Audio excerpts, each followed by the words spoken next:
How are we doing? Good. If you read my blog, how many of you read my blog? It's okay if you didn't, but just so you know, yeah. Great. I really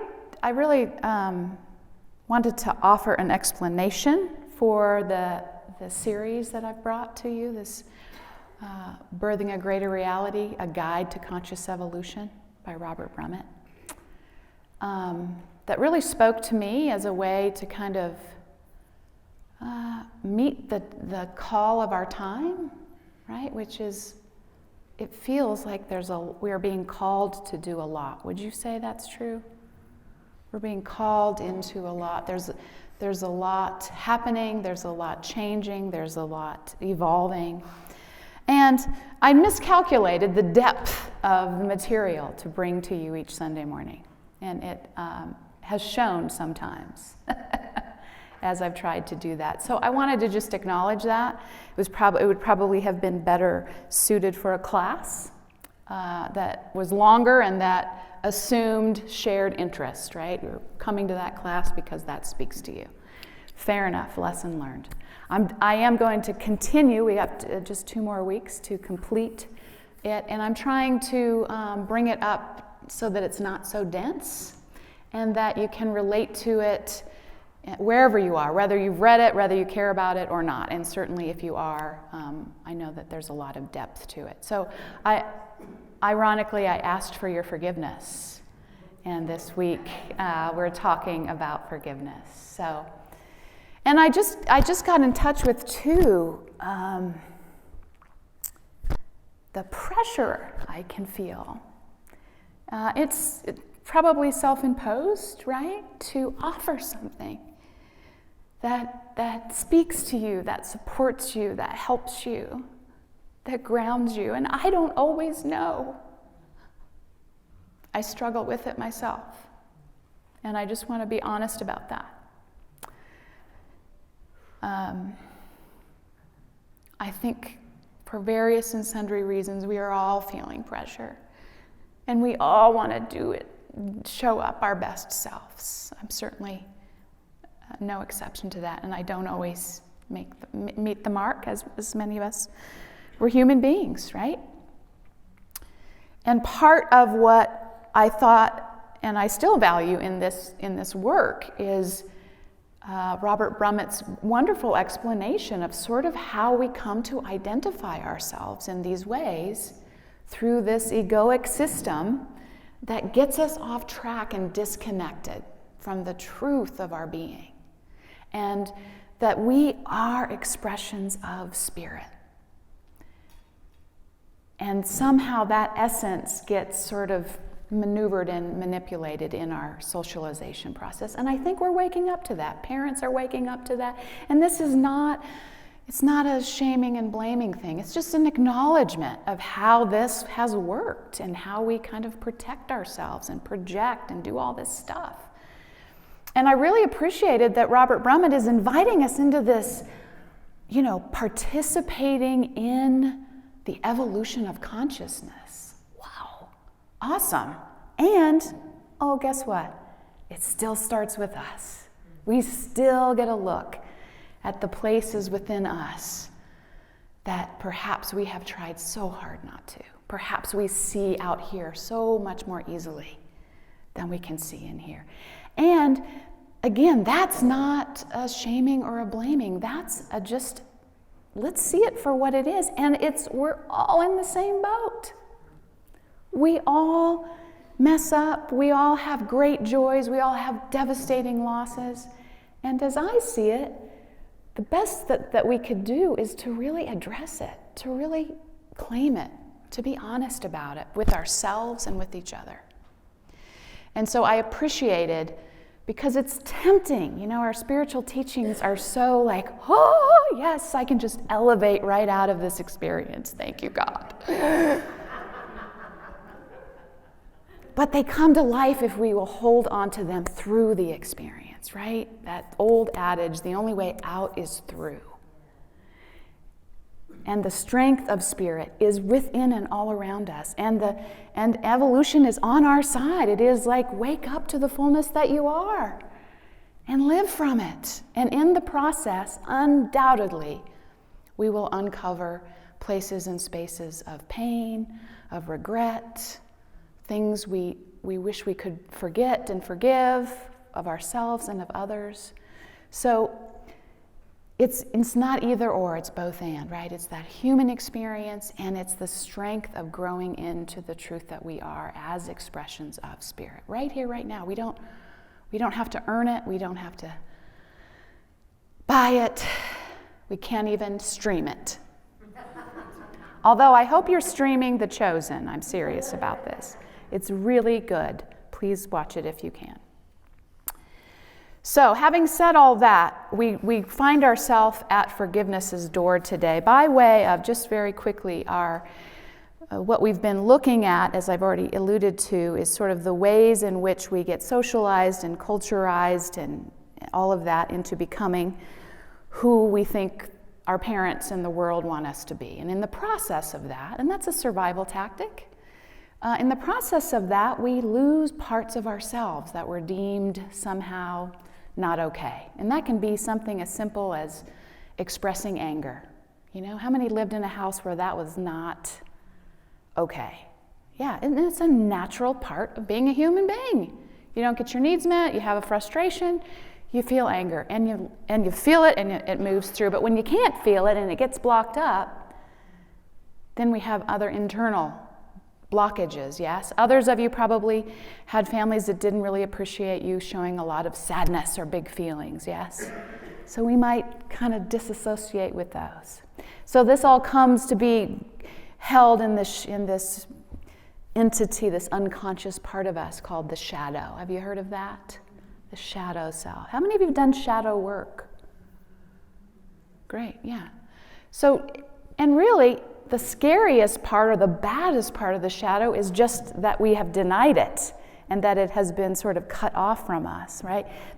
It may not be that you want to act on it, as we talked about Mohini last week in the cage, that rage, right? If you haven't been able to feel anger appropriately and you just walk out and rip your garage door off, that's not, right? You want to have some healthy, easy ways of exploring that with some support, right? But the bottom line is that all aspects of us belong, and they just need to be welcomed back in, right? And in fact, some of the places, the ways that we defend ourselves and all that, they're doing their job. And so we want to connect with them and respect them and not alienate them. And in doing that, we become more aware of the whole aspect, the whole experience of who we are as a human being having this spiritual being having this human experience.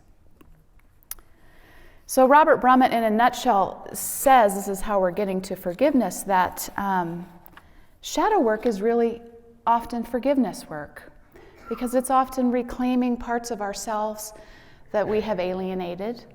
It's often doing some work perhaps around, you hear a weird noise? I was hearing a hum. No, okay. Around how that happened, right? There could be some difficult things in our childhood that we need to work through. And we do forgiveness work, you know, it can kind of be that high and mighty, we just should, right? But why do we really do forgiveness work? For ourselves, right? Because if we are staying connected with the resentment or the pain or the anger, that's kind of what we're experiencing. That's what we are having more of. And really, it's hard enough or bad enough, if you will, that whatever happened that was painful happened once, but then we're kind of dragging it around, still connected with it. And I want to be clear about, I think, one of the things that makes forgiveness hard is that we get confused around what it is and what it isn't. So I want to be clear that when we're talking about forgiveness, we're not talking about putting up with bad behavior or putting ourselves in harm's way or excusing things that really shouldn't that aren't appropriate. I mean, there's accountability for sure. If someone does something that harms you or that breaks the law or any of that, there needs to be accountability for that. But we're talking about the energy of like resentment, right? And holding on to sort of that vengeance feeling. I heard once this quote that said, "Vengeance is a lazy form of grief." Right? And here's what I really want to say too about this. This is just another, in my mind, another invitation to start facing things and to be gentle and generous with ourselves. And to realize, it's so interesting, right? We will all, how many of you have had a loss in your life? Raise your hand. That's right. Okay. How many of you have done or need to do or are currently doing some forgiveness work? Okay. And yet we are ill-equipped for it in some ways. We have to really have some courage and some skills and some support to do it, right? But in general, it's been like and yet it's part of our experience. So I think the more that we can own that and claim that, and you know, I was just at a memorial service 2 weeks ago, did a memorial service for Rosemary Kelly, longtime member here, and you know, as people were trying to speak, they got so upset because they were crying. I'm so sorry, I'm so sorry. Of course you're crying, right? This is part of the process. Part of the process. We grieve because we love. And when the love is big, we grieve big. And so the more that we can be with that and turn towards that and turn towards each other, that's the other thing that happens is sometimes we avoid people who are in grief, yeah, because it makes us uncomfortable. We don't know what to say. We want to say the right thing. Inevitably, we say the wrong thing. And so it's always an opportunity to look within, right? To look within at what's alive in us. And I like the advice of someone who does some grief work to say, we experience losses and changes, little and big and small, all throughout our life. So the best thing we can do is, as those small transitions, those small changes, those small losses, maybe medium, happen, start practicing that with those. You know, how am I feeling about this? I am really angry. I am absolutely in denial. I have been in bed for 4 days. Whatever, right? Turn toward it. Let your feelings guide you. Let your feelings be expressed. Turn towards others who can be there in support of you and who are willing. You know, one of the greatest things we can do for each other, particularly when we've suffered a big loss, is to be present with someone and let them talk about that. Let them talk about that person. Let them talk about that experience. That's part of how the process of mourning moves through us, right? Grief is that process that we go through, but mourning is the sharing of it, the articulation of how we're feeling and what we're remembering and what we loved and all of those things. And in that way, we kind of make our way back to love, right? At first, it's really hard because there's a vacancy that is so noticeable. But as we stay with it and work through it, what we find is that love. And sometimes some forgiveness, some regrets. Anybody have any regrets? Yeah. And particularly after someone has passed from this earthly experience, we may feel a real heaviness of regret. And so that's an opportunity to work through it, to face it, to take some responsibility. So forgiveness and grief work, hugely important. And part of the human experience, helping to process our human experience.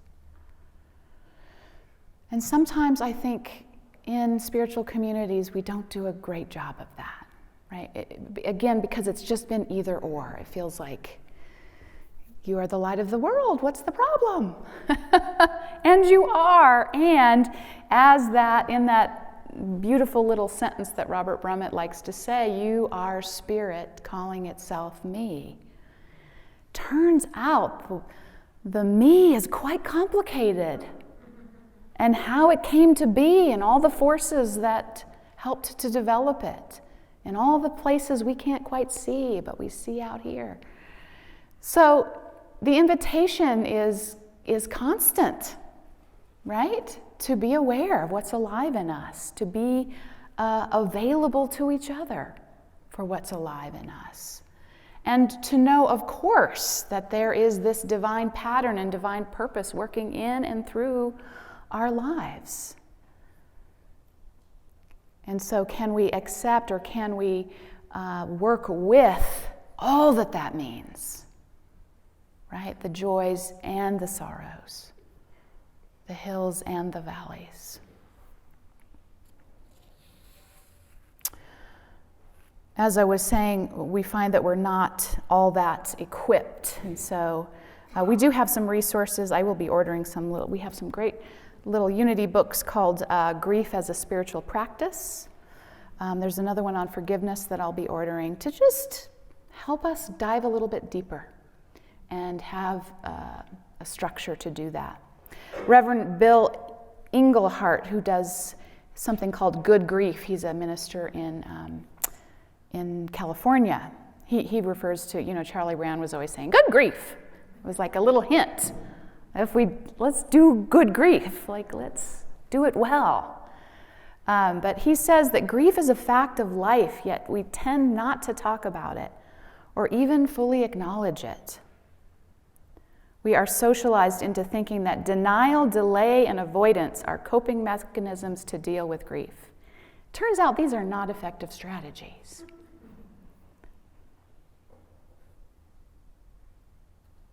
And part of that, I think that grief and forgiveness both point to the inherent challenges and vulnerabilities of the human experience. And I think if we're really honest, we'd really rather not touch into that, right? That vulnerability, that fragility. It's scary, and we don't have the answers. And yet, we endure, we find ways, we stay connected, yes?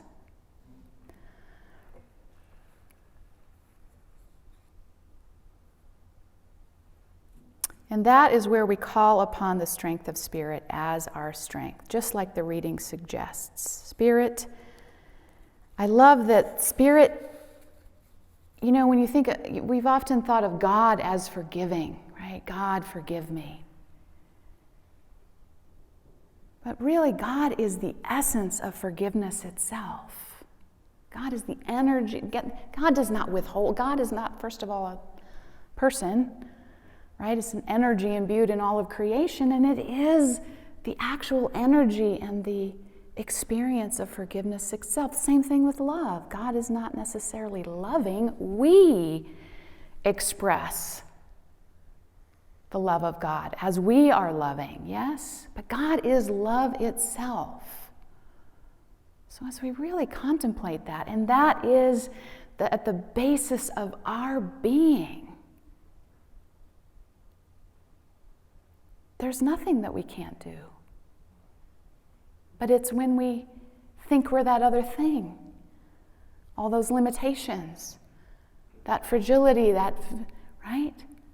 Then it feels like I can't do it. Of myself, I can do nothing. But through that Spirit that strengthens me, guides me, I can do all things.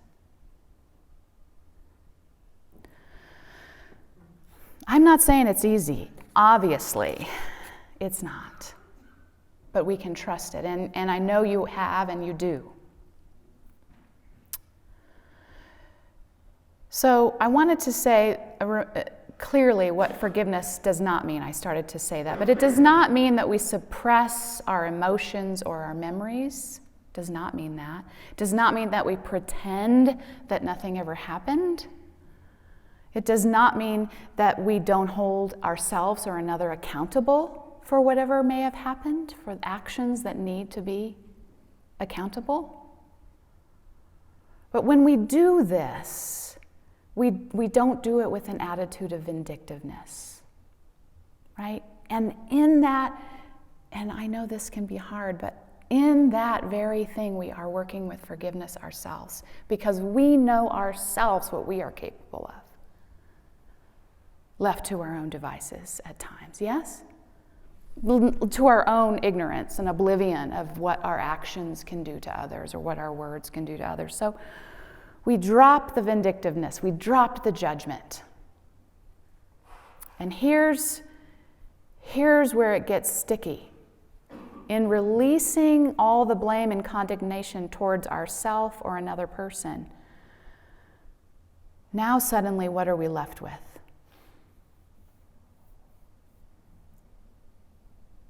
What's underneath that? Grief. Pain. Sadness. Anger, all of that. That's why forgiveness is hard. Because it's easier to stay up here. If we drop the disconnection and the blame and the shame, then we get to deal with what hurts below it. But that's where our power is. That's where the possibility of healing is. That's where we heal what's there, and so we're not acting it out anymore. Right? It's big. And it's doable, and I feel like, gosh, if we can't talk about it and start grappling with it, I don't really know what we're doing, if I'm really honest.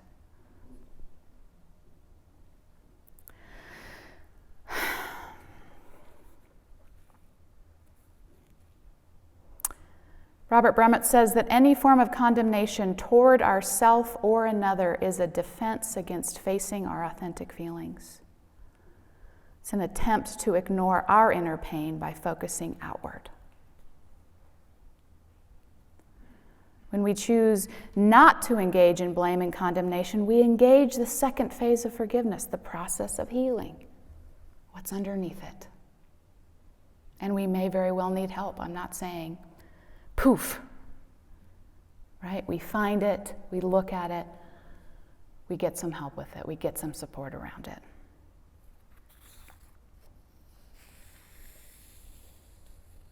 And the same thing with grief, right? Losses add up in a lifetime.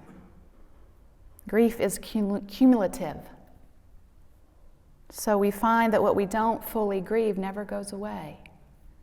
Just stays in another level of us. So that each loss is potentially pulls that back up, which is why it can feel so overwhelming.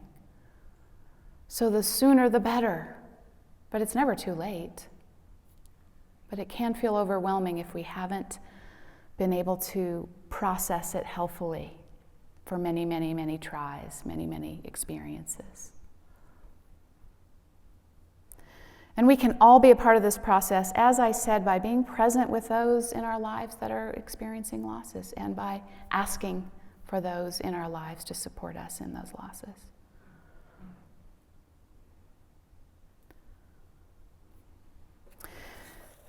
So I'll close with this quote by Jack Kornfield from the Buddhist tradition, talking about forgiveness. Oh, I didn't mention the other Jesus quote. All right, I'm going to bring you back with that. You ready? Listen, I didn't mean to bring you down. I really didn't. I'm taking us to the level, I guess, that I'm at. Sorry.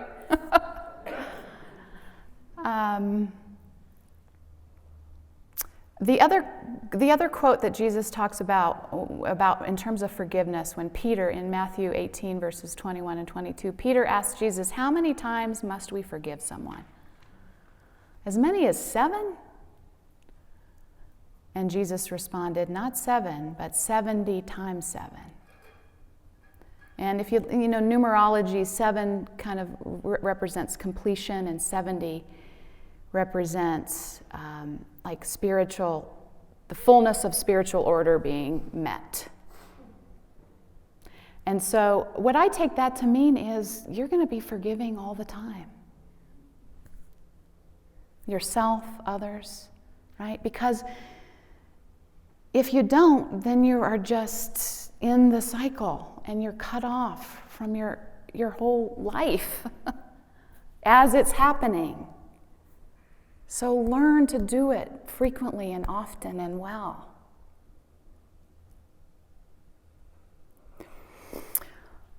All right, thank you for listening. Robert, why don't you take us into a little meditative song about forgiveness? We'll have a little time in meditation.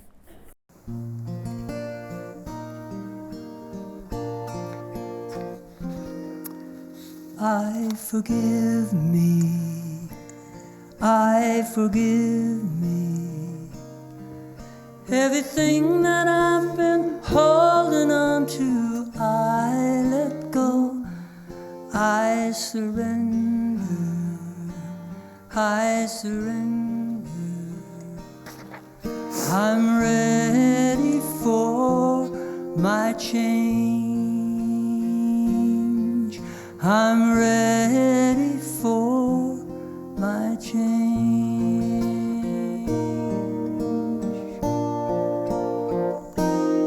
I forgive me, I forgive me. Everything that I've been holding on to, I let go. I surrender, I surrender.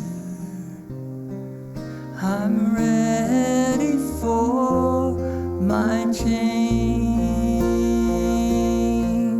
I'm ready for my change.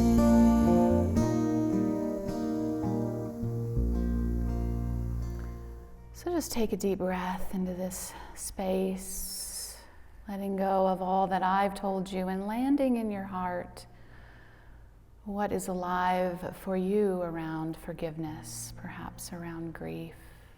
Just letting that emerge, trusting wherever you are in that, with your relationship with that, is right where you should be.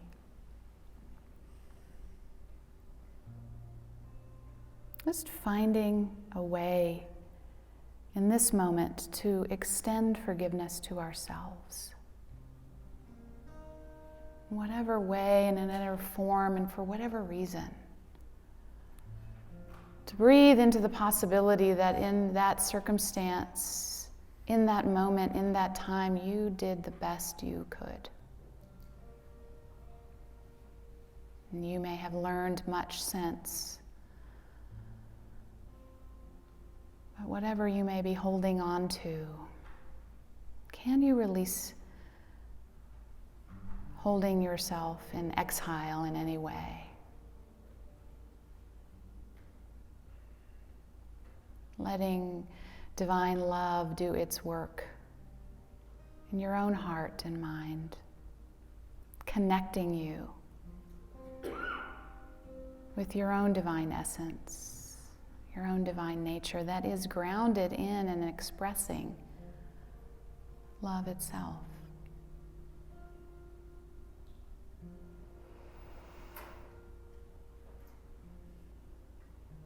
And so we just consider the possibility around this particular situation that you may be working for self-forgiveness. Consider the invitation to release blame, condemnation, shame.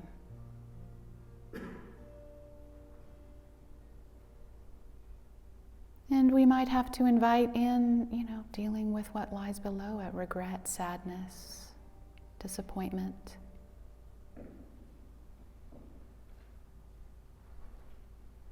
And there's a place and a space for all of that as our experience of being human beings, loving and losing and laughing and crying. It's all part of it.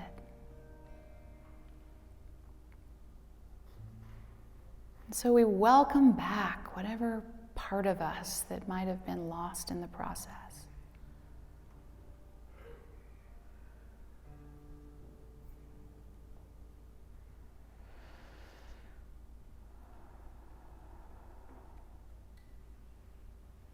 Forgiving ourselves, connecting with the fullness of life and love that we are.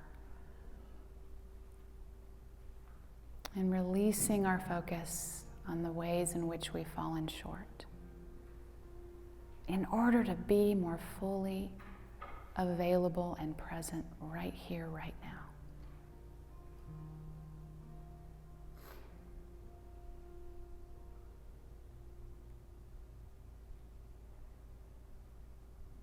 And as we do this work for ourselves, we undoubtedly have more compassion for others. In fact, we often find it easier to forgive others. So give ourselves a break.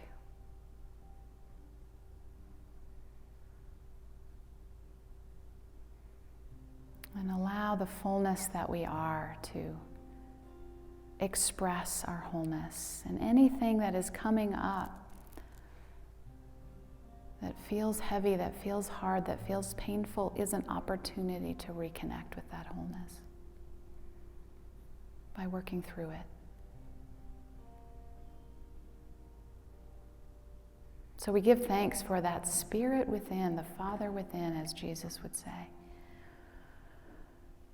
that can do this work in and through and as us.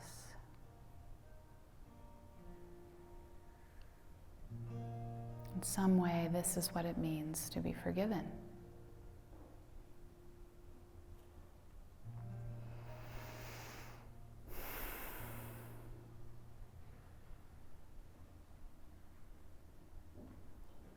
So for this opportunity to know ourselves, to love ourselves, to heal ourselves, to forgive ourselves, we are grateful.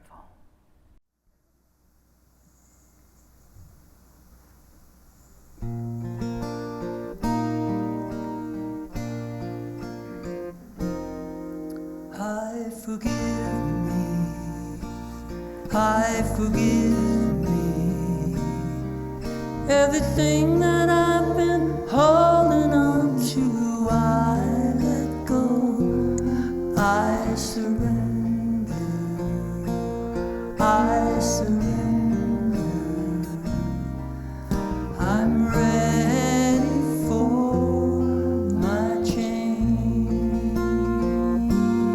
I'm ready for my change.